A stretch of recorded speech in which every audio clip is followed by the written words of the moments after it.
Welcome back to my mental health and crime channel. My name is Huda London. I'm a licensed cognitive behavior therapist, that's a CBT therapist, and a licensed mental health counselor. Please like, share, and subscribe if you enjoy the contents in this channel. Today I'd like to go back to the case of the Idaho 4. May the 4 victims rest in peace. May the 4 victims rest in peace. Today, I would first like to say that everything I'm talking about is for education purpose only. It's all alleged. The facts in this case are in the affidavits, but what we discuss in this channel is obviously everything else to find out how the IgG, the DNA, the touch DNA, how it got into Kohberger is DNA to start with. How did the touch DNA get there? Was it Kohberger's knife sheet? Did he lend the knife to somebody else, like Bethany Funk? Because Kohberger himself said that Bethany Funk has exculpatory evidence. We have to keep that in mind. The pictures I showed you just now are really important because it's clearly Bethany Funk, one of the surviving roommates, is Venmo's. During the period of 2021 to 2022, Bethany Funk was dealing with COCAINE.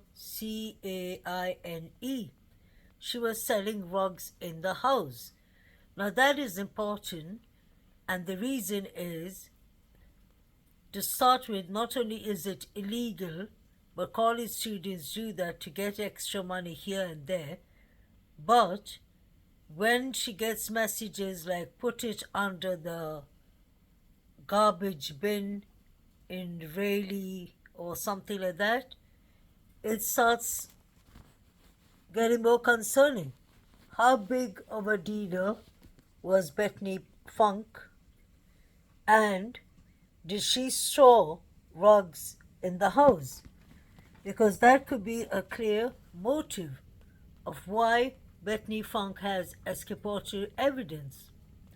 Then we have Brian Christopher Kohberger, who's allegedly recovering from 5 years of heroin abuse. As a mental health counselor, I know it's not easy, and I empathize with people who have been struggling with RUGS, rehabilitation, and alcohol rehabilitation and such things, and I know it's not an easy journey. So I don't think per se that BK just stopped doing what he was doing. He must have continued with smaller things, and that is possibly how he could have run into Bethany Funk. That is just a thought. And this house could have been a target because obviously we have Bethany Funk that is selling rugs there. We heard in the beginning that allegedly Maddie flushed down $75,000 worth of drugs. We were clearly told about that in the beginning, not from the police, but the rumors that were coming from the college. There was some kind of shakedown. We don't know if it was the police that were going to shake them down or if it was the rug dealers. And I think it was the rug dealers. So 75,000 US dollars worth of rugs has been flushed down. So I can see that as another motive that there is rugs clearly in this house. We have to think whether, when you're thinking and when you're digging into something, whether it takes you too far, you still have to be biased. Just because the surviving roommates survived doesn't mean that they don't have a history of their own. What if it was because of them the 4 victims were unalived?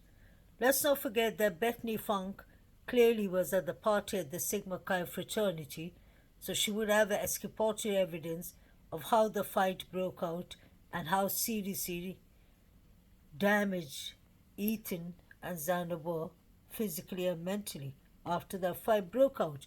Or if the fight continued, just say that the fight broke out at the, sorry guys, at the, just say the fight broke out at the Sigma Chi. And then the fight was stopped because you remember the police were called. So just say if the fight was stopped and they continued their journey to go home. I'm talking about the couple, Ethan and Xana. Let's say that's somebody like the Davids who were already planning to unalive them came, or the three boys at Banfield. The reason I am giving you all them as an example is because clearly one has one glove on. The other glove, I believe, was the one that was found at the crime scene. But they're ignoring all this. So when you look at, let's focus just on Bethany Funk, because Bethany Funk is really important. BK said that she has exculpatory evidence. What did Bethany Funk see? What does Bethany Funk deal with? What does Bethany Funk do for a living is really important in this case. Bethany Funk has connection, real good connection with Jack John Showalter. She was sitting on his lap when they went on a camping trip. Showalter has good connections with Dylan Mortensen, the other surviving roommates, because they went to Boise, Idaho High School. They both graduated there. So these people are connected. Not only the surviving roommates and the victims, other people like the frats, the sororities come to this house to chill. And just say you have Dylan, possibly, but most likely Bethany Funk selling, because we have the evidence here on her Venmos. Could that have led to jealousy, animosity, anger, whatever? Could it have tensed up the situation if these people in 1122 Kings Road, like Bethany Funk, was dealing and getting money and taking customers? I'm sure the Sigma Chi fraternity boys wouldn't have liked that. But 4chan definitely makes sense with Mr. Anonymous told us how they were going to do it, who was going to do it, who were the targets, why they were the targets. But I just don't believe that the 4chan only, that the Sigma Chi boys did it. I believe that Jack S is involved, Jack D could be probably involved allegedly, and definitely Adam, because whatever was told to Adam, I believe got Maddie and Kaylee deleted. Definitely whatever was said to Adam. Maybe Maddie told Adam that Bethany Funk is a dealer in the house, and Adam told the boss of it. And maybe they didn't want the girls to talk. Maybe one of the girls was going to talk. There was always rumors that one of the girls was going to say who was involved in Hannah Clear's unaliving. There was another rumor going on who was involved in Hudson Lindo's unaliving that Kaylee and Maddie were going to tell.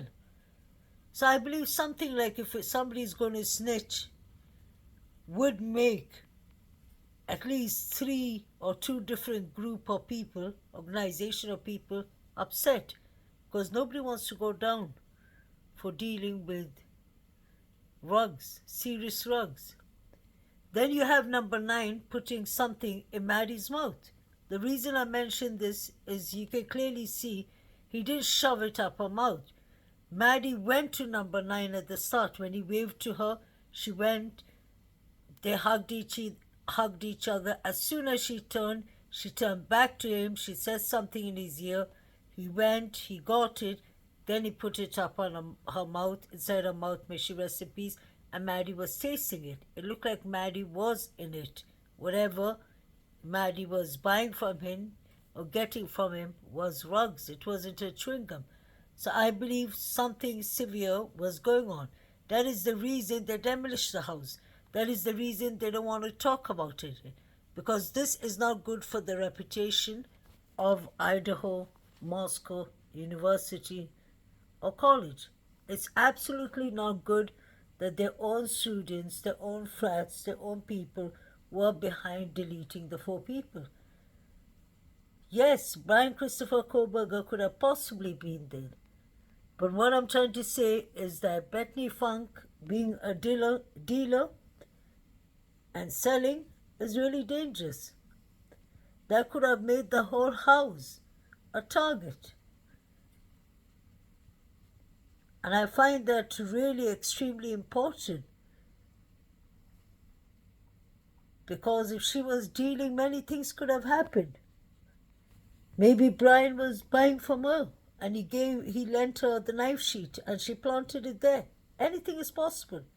Why did they take 8 hours to call the police? It's because Bethany Funk had stuff in the house. DM did not know if she was awake or if she was dreaming, because maybe she was using whatever Bethany Funk was selling them, and that was COKE, and there was CRACK. And this was 1 or 2 people, it was like 5, 6 people paying her Venmos. The last one was in April 29, 2022. That was 6 months before the students were unalived. So she must have just changed her Venmo details. But that is what I found, and I put it up last year. But the more this case goes on, the more I can see why DM thought that she heard rummaging upstairs and it was the Sigma Chi boys. I really believe that Bethany Funk was working with the Sigma Chi fraternity boys. In my opinion, allegedly. The 2 surviving roommates knew what was going on. Somebody inside was working with the people outside. They left the door open on purpose. DM and BF were in the house before everyone. They could have let people in, and those people could have been sitting and waiting down at the ground floor. Pay attention. Emma Bailey was in that house, partying. Sorry guys, let me adjust the camera. Emma Bailey was in that house. Pay attention to that, that's very important. You have Zana, who loved having gatherings and party, according to her friends. When you see that small clip that everyone's imitating each other, DM says that Zana loves to party. She even imitates her and says, guys, can I have a party, a small gathering? It's not more than 4 people. And that leads me up to this question. Do you all really think there was a gathering going on? That night, Maddie, Kaylee, Zana, and Ethan lost their life. Because look at the living room. On the table, there's at least 4 to 5 red cups. There's plastic red cups, and there's this alcohol beverage bottle. There was half drank. There was like quarter left. There was blood on the wall. So all this is in the living room. And the forensic team were taking pictures of the living room to the corridor, to Zana's room. So what happened there? Did maybe the 3 boys in Banfield, do you all think that they came to chill and something happened, a fight broke out? Or maybe they were hiding in the first floor, and while Ethan and Zana were getting ready to bed,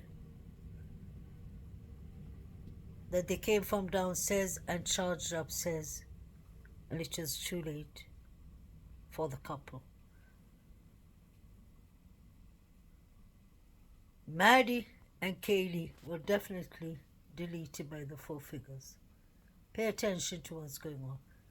You hear 2:52 is the last phone call the girls make to Jack D. 2:55 you hear a female yelling, "Stop it, stop," from the police's body cam. Both the police's body cam. That is important. 3:12 you see the figures running. That's extremely important too. So there are many things that are going on around that time, and the figures run to Sigma Chi. Many of the Sigma Chi boys were allegedly carrying at the grub truck, and you can see that. So there was RUGS going on at the Sigma Chi, because number 9 is from Sigma Chi, and he's putting something in Maddie's mouth. And then you have Bethany Funk that is dealing in the house. So RUGS was involved. It was a party house, and that's why I believe they demolished the house. And I believe that is where BF and Brian Kohberger are connected with the RUGS, because she deals, allegedly. And I showed you a proof. Let me know what y'all think. Have a lovely week.